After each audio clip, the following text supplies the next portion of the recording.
사람들이 생각하는 기쁨은 무엇일까요? 언제 가장 기뻐할까요? 자녀들이 대학에 합격했을 때, 남편이 승진했을 때, 뭐니 해도 머니가 최고인 세상이니까 로또 복권 1등 당첨했을 때 기뻐할 것입니다. 근데 여러분 아십니까? 로또 복권 1등 당첨될 확률이 약 800만 분의 1이랍니다. 800만 분의 1. 감이 잘 안 오시지요? 여러분 한 해 동안 벼락 맞을 확률이 50만 분의 1이랍니다. 그러니까 1등 로또 복권 당첨될 확률이 벼락에 맞을 확률보다 훨씬 더 어려운 것이지요. 자, 그런데 로또 1등 당첨됐어요. 얼마나 좋을까요? 세상을 다 얻은 것 같을 거예요. 그런데 당첨 이후에 그들의 삶을 조사해 봤더니 이전보다 훨씬 더 못 살게 됐대요. 이혼한 사람이 80%, 사채빚에 시달리는 사람이 80%였답니다. 복권 당첨이 복이 아니라 저주가 된 것입니다. 그런데 땀 흘려 수고하고 노력해서 얻은 기쁨도 있지요. 여러분이 열심히 노력해서 좋은 학교 들어가고 좋은 직장 들어갔다는 소식을 들을 때 제 마음이 많이 기뻐요. 건강이 회복되어지고 문제가 해결되어지고 여러분들이 오랫동안 원했던 것들이 이루어졌다는 소식을 들을 때 제 마음에 말할 수 없는 큰 감사가 있어요. 그러나 잊지 말아야 할 사실이 있어요. 이런 소식이 기쁘고 감사한 것이지만 잠깐이라는 거예요.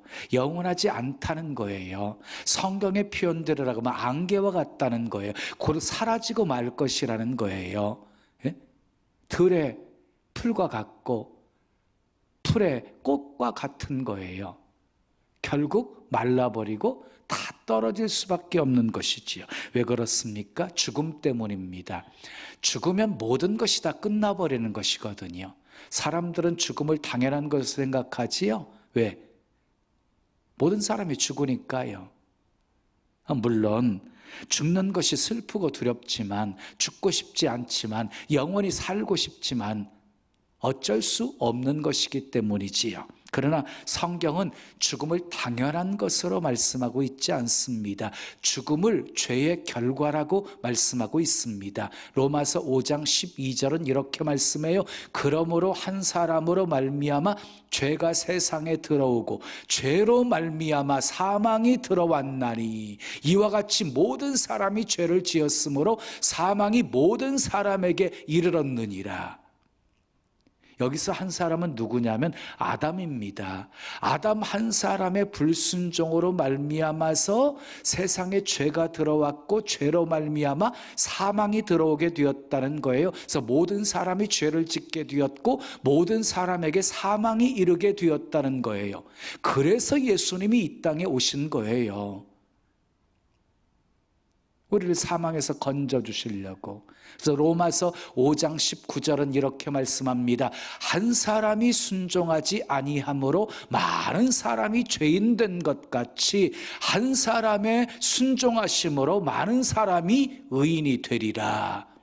한 사람 아담의 불순종으로 인해서 모든 사람이 죄인이 되었지만 한 사람 예수 그리스도의 순종으로 인해서 많은 사람이 의인이 되게 되었다는 것이에요. 그래서 예수님의 성탄이 기쁨이고 축복인 것입니다. 아멘.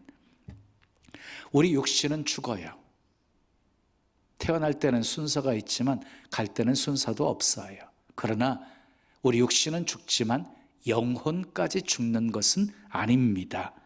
사람들은 죽음으로 모든 것이 끝난다라고 생각해요. 아니에요. 우리는 사람이 죽었을 때 돌아가셨다라는 표현을 쓰지요. 영혼이 가야 할 곳으로 갔다는 말이에요. 성경은 우리 영혼이 갈 곳이 두 곳이라고 말하고 있습니다. 천국과 지옥을 말하고 있습니다. 성경이 말씀하고 있는 죽음은요, 우리 육신의 죽음만을 말하고 있지 않아요. 우리 영혼이 지옥의 심판을 받는 것을 둘째 사망, 둘째 죽음이라고 말씀하고 있어요. 요한계시록 21장 8절 함께 읽어요. 시작. 두려워하는 자들과 믿지 아니하는 자들과 흉악한 자들과 살인자들과 음행하는 자들과 점술가들과 우상 숭배자들과 거짓말하는 모든 자들은 불과 유황으로 타는 못에 던져지리니 이것이 둘째 사망이라 그랬어요. 이 세상의 모든 사람은요, 첫 번째 사망을 당하지요. 그리고 그것으로 끝나는 것이 아니에요. 어떤 영혼은 둘째 사막인 지옥에서 영원히 살게 되어지는 것이고, 어떤 사람의 영혼은 구원받아서 천국에서 영원히 살게 되어진다는 것이에요. 그럼 누가 지옥에 들어가고 누가 천국에 들어가는 것일까요? 죄가 있는 사람은 지옥에 들어가고 죄가 없는 사람은 천국에 들어가는 것입니다. 그렇다면 죄가 있는 사람은 죄를 지어서 죄가 있는 것이고 죄가 없는 사람은 죄를 짓지 않아서 죄가 없는 것입니까? 그렇지 않습니다. 로마서 5장 12절의 말씀처럼 모든 사람이 죄를 짓게 되었어요. 아담 한 사람의 불순종으로 인해서. 그래서 모든 사람은 둘째 사망의 심판을 받게 되어진 것이에요. 여러분 기억하십시오. 우리 인생의 모든 불행과 저주는요, 다 죄 때문이에요. 죄 때문에. 왜 마음이 답답하고 불안하십니까? 왜 인생이 허전하십니까? 죄 때문입니다. 참된 평안을 누리고 참된 만족을 누리며 살고 있는데 왜 걱정거리가 많고 왜 이유를 알 수 없는 두려움 속에 살아갑니까? 죄 때문입니다. 왜 사랑하고 싶은데 사랑하지 못하고 용서하고 싶은데 용서하지 못하고 미워하면서 사는 것입니까? 죄 때문입니다. 왜 사랑해서 결혼했는데 왜 남편이 왼수 같고 내가 배 아파서 낳은 자식인데 나를 낳아준 부모인데 왜 갈등하고 다투면서 삽니까? 죄 때문입니다.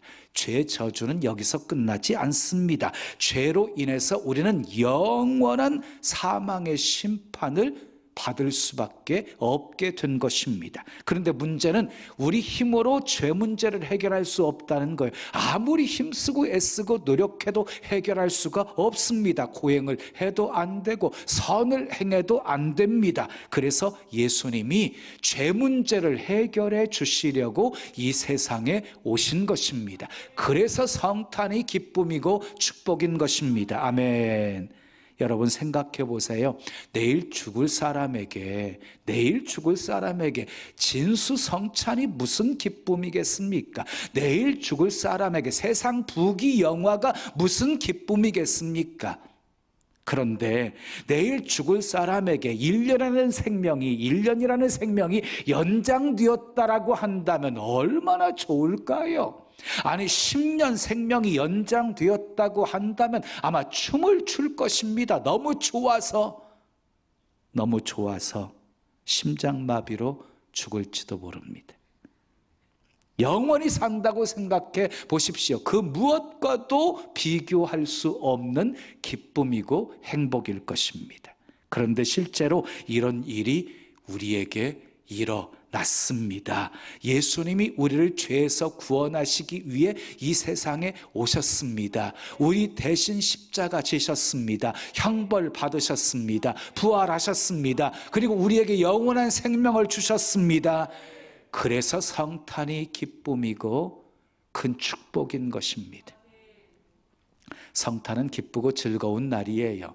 그래서 메리 크리스마스 하고 우리는 서로 인사하지요. 가족들과 친구들과 선물을 주고받습니다. 가족들과 함께 멋진 곳에 가서 외식도 합니다. 그런데 이런 것들 때문에 성탄이 기쁜 날이라고 생각하고 있다면 마귀에게 속고 있는 것입니다. 마귀는 성탄의 진정한 기쁨과 행복을 알지 못하도록 화려한 조명, 감미롭고 신나는 캐롤송, 멋진 선물로 유혹을 합니다. 그래서 많은 사람들이 성탄을 그냥 기쁘고 즐거운 날이라고 그냥 생각합니다.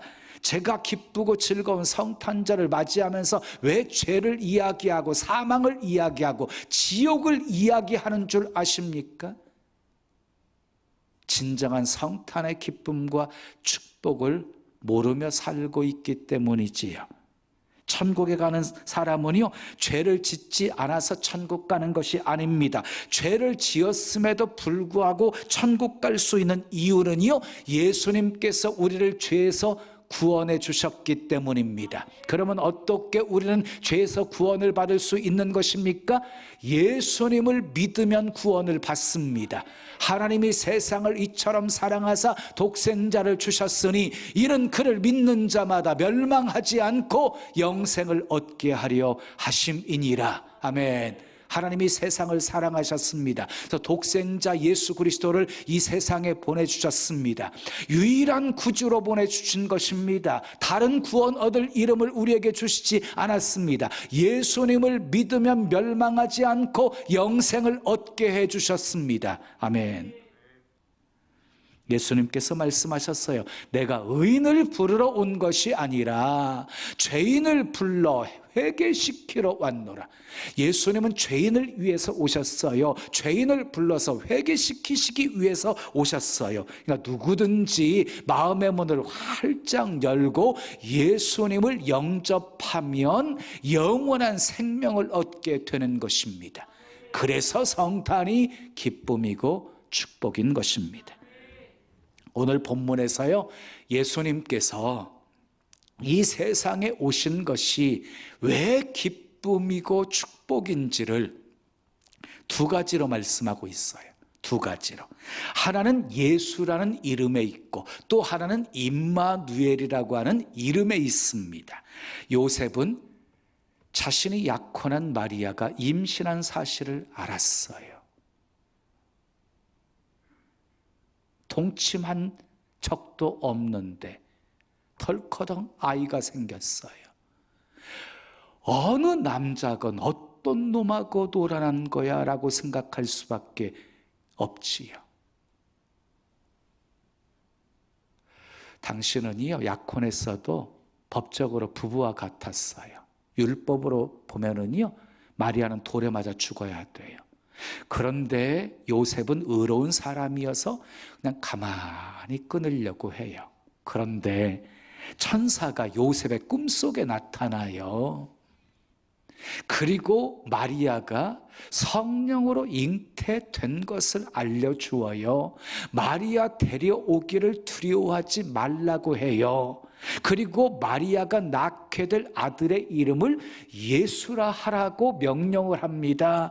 본문 21절 함께 읽어요. 시작. 아들을 낳으리니 이름을 예수라 하라. 이는 그가 자기 백성을 그들의 죄에서 구원할 자이심이라 하니라. 그랬어요.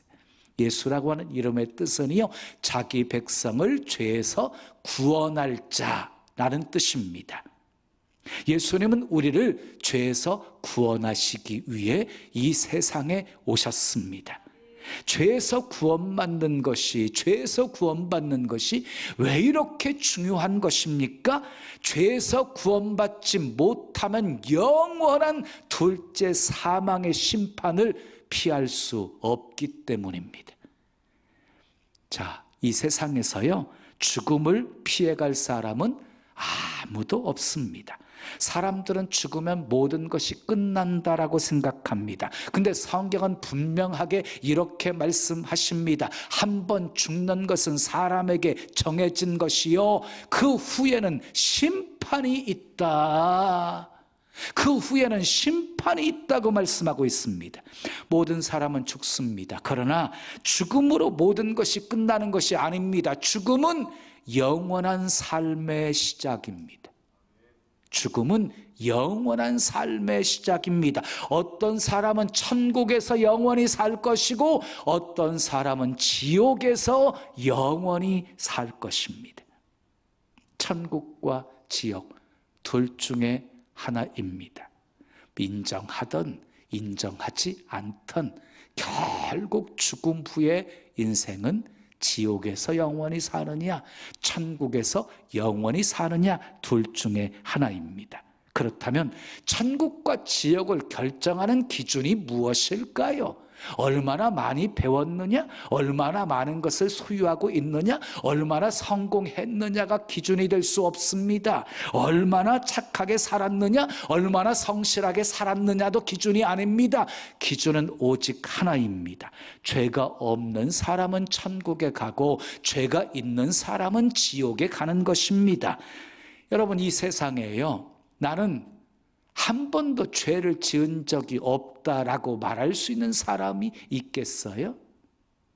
훔치지 않았어도 탐심 자체가 죄고, 간음하지 아니했어도 음란한 마음을 품은 것도 죄고, 바보라고 욕한 것도 죄고, 혹 입 밖으로 내지 않았을지라도 속으로 무시하고 판단한 것도 죄고, 믿음으로 하지 아니하는 모든 것이 다 죄고, 기도 쉬는 것도 죄고, 선을 행해야 할 줄을 알면서도 행하지 않는 것이 죄라고 말씀하고 있거든요. 그렇다고 한다면 이 세상에 죄가 없다고 말할 수 있는 사람은 아무도 없는 것이지요. 물론 사람들에게 착한 사람이라고, 성실한 사람이라고, 좋은 사람이라고 칭찬은 받을 수 있습니다. 그러나 하나님은 속일 수 없습니다. 사람들은 우리의 외적인 모습만 보고 평가하지만 하나님은 우리 중심을 보시잖아요. 마음도 생각도 다 보시잖아요. 그래서 정직하게 자기 자신을 살피는 사람은요, 자기가 죄인이라는 사실을 인정할 수밖에 없는 것이지요. 무엇보다 하나님을 믿지 않는 것이 죄입니다. 하나님을 하나님으로 인정하지 않고 자기 하고 싶은 대로, 자기 좋을 대로 살아가는 것이 죄입니다. 그래서 모든 사람은 죄인입니다. 의인은 없나니 하나도 없다고 성경은 말씀하고 있습니다. 자, 죄를 지은 것은 우리입니다. 우리 모두는 지옥의 심판을 받아야 합니다. 그래서 예수님이 죄에서 우리를 구원하시려고 이 세상에 오신 것입니다. 우리를 대신해서 십자가 지셨습니다. 우리가 받아야 될 형벌 예수님이 대신 받으셨습니다. 그래서 누구든지 예수님을 믿기만 하면 죄 용서 받습니다. 지옥에 심판받지 않습니다. 천국을 얻습니다. 그래서 성탄이 기쁨이고 축복인 것입니다.